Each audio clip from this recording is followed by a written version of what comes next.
हरे कृष्णा, राधे राधे भक्तों। आज मैं आपको राधा रानी के पूर्व जन्म के बारे में बताऊंगी।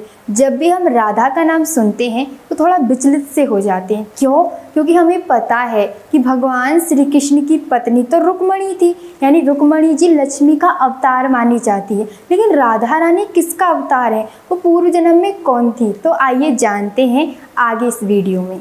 इसलिए प्रेम से बोलो राधे राधे। राधा रानी के बारे में जानने के लिए हमें जाना होगा त्रेता युग में, जब भगवान श्री राम और माता सीता आए। कहा जाता है कि जब माता सीता को भगवान श्री राम द्वारा वनवास भेज दिया जाता है, यानी उनको भगवान श्री राम ने जब त्याग दिया था, वनवास भेज दिया था, तो भगवान श्री राम ने उन्हें 11.5 वर्ष के लिए अपने आप से दूर किया था। यानी 11.5 वर्ष के लिए माता सीता जंगल में रही थी, वनवास में रही थी। जब उनके वहीं पर लव और कुश हुए थे, वहीं पर अश्वमेध यज्ञ हुआ था, वहीं पर लव और कुश ने उन्हें पकड़ लिया था, इनके बारे में सब जानते हैं।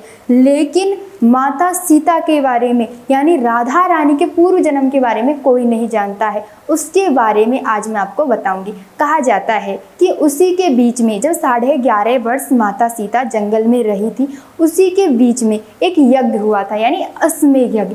उसमें भगवान श्री राम ने उस यज्ञ को किया था। तो बिना स्त्री के, यानी किसी पुरुष की शादी हो जाती है तो बिना स्त्री के, यानी बिना पत्नी के कोई भी पुरुष किसी कार्य को नहीं करता है। यहाँ पर उसे पूर्ण नहीं माना जाता है। इसलिए भगवान श्री राम को यज्ञ को पूरा करने के लिए माता सीता की आवश्यकता थी। लेकिन दुनिया की बातों में आकर के, यानी एक राजा थे और राजा को सभी प्रजा की बात माननी होती है। तो प्रजा ने, यानी उस धोबी ने कहा था कि ये तो रावण के पास रह कर के आई है और ये अशुद्ध है। तो इसलिए भगवान श्री राम ने अपनी प्रजा की बातों को जान करके माता सीता को वनवास भेज दिया था। लेकिन भगवान श्री राम माता सीता से बहुत प्रेम करते थे।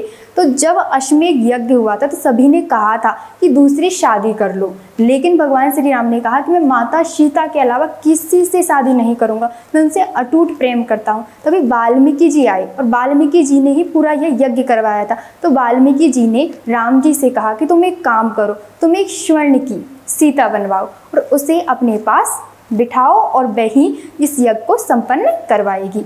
कहा जाता है कि भगवान श्री राम सेवकों को आज्ञा दे देते हैं और वे स्वर्ण की प्यारी सी माता सीता का आकार बना देते हैं, मूर्ति बना देते हैं। और वाल्मीकि जी पंडित हैं तो वो उनकी प्राण प्रतिष्ठा कर देते हैं और उसमें माता सीता का एक अंश आ जाता है। और आप कहेंगे कि माता सीता तो जंगल में थी तो उनका अंश कैसे आ सकता है? लेकिन हम सभी को पता है कि माता सीता कोई साधारण स्त्री नहीं थी, वो धरती से प्रकट हुई थी। माता सीता कोई साधारण स्त्री नहीं थी, इसलिए यानी माता सीता लक्ष्मी का अवतार है। तो वो कोई सामान्य नहीं है, वो तो लीला करने के लिए धरती पर आई थी, हमें समझाने के लिए धरती पर आई थी, हमें समझाने के लिए आई थी कि जीवन में कितने ही दुख क्यों ना हो लेकिन हमें खुश रहना है, इसके लिए वो आई थी। लेकिन उनके लिए सामान्य सी बात है किसी के अंश के रूप में किसी मूर्ति में चले जाना। तो माता सीता एक अंश के रूप में उस सोने की मूर्ति में चली जाती है और यज्ञ संपन्न हो जाता है। उसके बाद में भगवान श्री राम जैसे ही यज्ञ संपन्न होता है,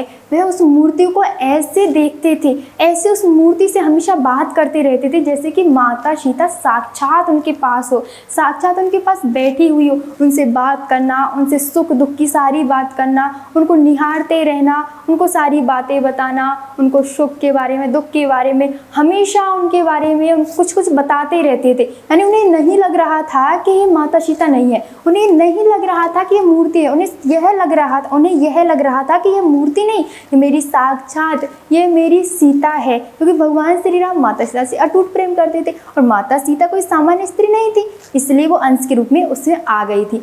अब भगवान श्री राम ने सोचा कि मेरा जो चित्त है वह इस मूर्ति ने चुरा लिया है, मेरी सीता तो वन में है और इस मूर्ति ने, इस सीता रूपी सोने की जो मूर्ति है, इसने मेरे चित्त को चुरा लिया है। मैं इससे हमेशा बात करता रहता हूँ, हमेशा इसके बारे में सोचता रहता हूँ, हमेशा इसका ही चिंतन करता रहता हूँ। तो क्यों ना मैं इसको सरयू जी में बहा दूँ ताकि मैं इसके बारे में ज़्यादा ना सोचूँ। तो कहा जाता है कि भगवान श्री राम उस सोने की मूर्ति को उठाकर लेके, जैसे ही भगवान श्री राम सरयू नदी में उस माता सीता के उस अंश को, उस सोने की मूर्ति को बहा रहे थे, तभी उस मूर्ति से आवाज आई, यानी सीता उस मूर्ति में से बोली थी। सीता ने कहा था कि हे प्रभु, आपने मुझे 11.5 वर्ष के लिए अपने आप से अलग किया है, मैं आपके बिना कैसे रहूंगी, और आप मुझे अब सरयू में बहा रहे हो। तभी भगवान श्री राम ने कहा कि तुम्हारी यह इच्छा जरूर पूरी होगी। अब इस त्रेता युग में मैंने तुम्हें 11.5 वर्ष के लिए जो अपने आप से अलग किया है, वही द्वापर युग में मैं तुम्हें अपने पास 11.5 वर्ष रखूंगा।